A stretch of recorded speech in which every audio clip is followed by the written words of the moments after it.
What is going on, everybody? Welcome back. If you are new to the channel, please be sure to subscribe down below.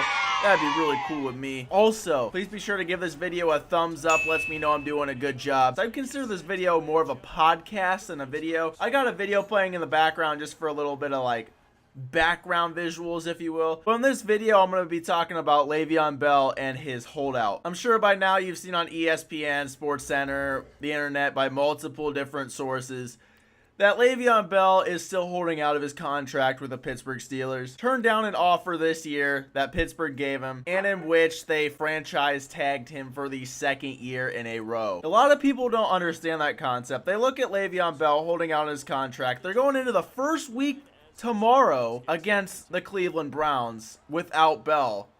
He has yet to report to camp, to practice, anything. A lot of people are saying, yeah, he's greedy, he doesn't love the game of football, and he's caught up in the money. Now, there's a couple things I want you guys to think about here. I don't blame Bell for holding out at all. You know, there's also a lot of people out there saying what I would do with $14.5 million, which is what his franchise tag is worth once and if he signs it. Now, you can't really say that because that's kind of irrelevant. That's like saying, okay, there's a minimum wage guy and he's looking at somebody in like 4 tax brackets above him, and a similar situation happens. Say like a really good like coal worker, somebody working in a coal mine, has the opportunity to move up in the company. He's currently making, let's say, $50 an hour, and he has the opportunity with this pay increase to be a $70 an hour worker. Now let's think about this. You have a man that's making $7 an hour compared to somebody else that is about to make a $20 raise. He turns it down because he thinks that the pay grade isn't fair enough for what he is doing. The guy making minimum wage will definitely say, oh, what I would do for $70 an hour. It's the same concept. We're talking about people that don't make near as much as somebody else, and they're saying that they would love to have that money. Like, you gotta think, everybody in that level makes a certain amount of money. Like let's take ex-fullback Danny Vitale, making under $1 million a year. That'd be like him saying, he would have more of a reason to say, oh, what I would do for $15.5 million a year, because he's still on that same level. And you also can't get mad at the pay scale that the players get in the NFL, because we as consumers and spectators of the sport help pay for their salaries. Le'Veon Bell doesn't just make $14.5 million because the NFL's like, yep, here you go, man. Like, you gotta think about jersey sales. You gotta think about TV subscriptions, concession stand sales. Anything you do to help support the NFL, it will then go directly correlation to whoever is most watched, respected, liked in the NFL. Like, it's not direct, but you can definitely see like the most liked players in the NFL are one of the highest paid players in the NFL. And that's because of us as consumers. And going back to him being greedy, let's also use another example. Let's say Le'Veon Bell got franchise tagged last year, and the Pittsburgh promised him that this year, 2018-2019, they will give him a long-term deal if he would play for them that season. He was like, all right, cool, played that year. This year comes around, they didn't give him what he wanted, which is where we're at now, not playing for the Steelers. Like, can we really actually be mad at the man? It's just like a normal workplace. For an example, let's take a deal like at Walmart. Like, your manager comes up to you, you say, if you work the next 3 weekends, I'll give you the next 4 weekends off. You're giving somebody a deal with a return. You take the hit now, you get a good return later. Okay, those 3 weeks go by. Then your manager tells you, hey, I need you to work another 3 weekends. And you're like, what the heck, man? You just told me if I work 3 weekends, you'll give me the next 4 weekends off. So now you're kind of in this stage where, can I trust this guy? Do I really want to be with this guy? Do I want to work for this guy?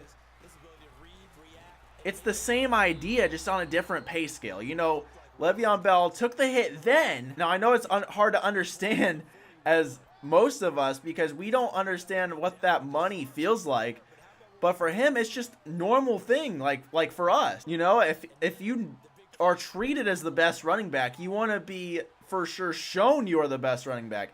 And $14.5 million is a lot of money to us. But to him, is it? Or to anybody else in the NFL, is that a lot of money? Now, obviously, with the negativity and the locker room as well, with the offensive linemen, I don't blame them to an extent. You know, in football, you build that brotherhood with them. So, like, if you go to war with your guys every week. Your offensive line protects you. You gain the yards. They're like family. And if you back out on that family, they're kind of like, what the heck are you doing, man? Like, we've been fighting through everything for the past couple of years, and now you're bailing on us because you're selfish. But here's where the red flags start coming up. This isn't the only guy on the Steelers roster in the past 5 years that has done a selfish act. Take a look at Martavis Bryant for an example. He got selfish. He got suspended. Where was the negativity there? Nobody. I'm sure there were a couple people like, wow, that dude's really an idiot. But really, though, can you really be upset at Le'Veon Bell? Because are they only mad at Le'Veon Bell because he's maybe a different caliber than what Martavis Bryant was? And if that is, that's kind of ignorant in a way, because it's still the same idea, like doing something selfish, trying to benefit you in the current state, yet you get retributions for it because you're trying to do something that's better for you. And this whole thing we're never going to understand truly, because we've never earned $14.5 million in our lifetime. I mean, maybe a couple of you have.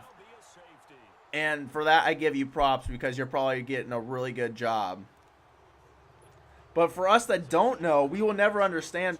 Everything that's happening there is relevant here. We don't like something. We don't think something is fair. We're not gonna give in, especially if we get backstabbed.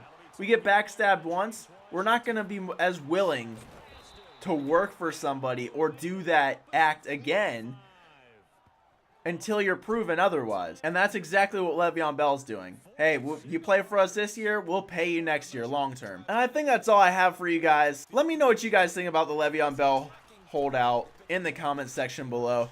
You guys are allowed to have your own opinions. We can talk about things. I won't go completely off on you if you're completely against them, whatever. If you really liked it, please give it a thumbs up. And I will see you dudes later.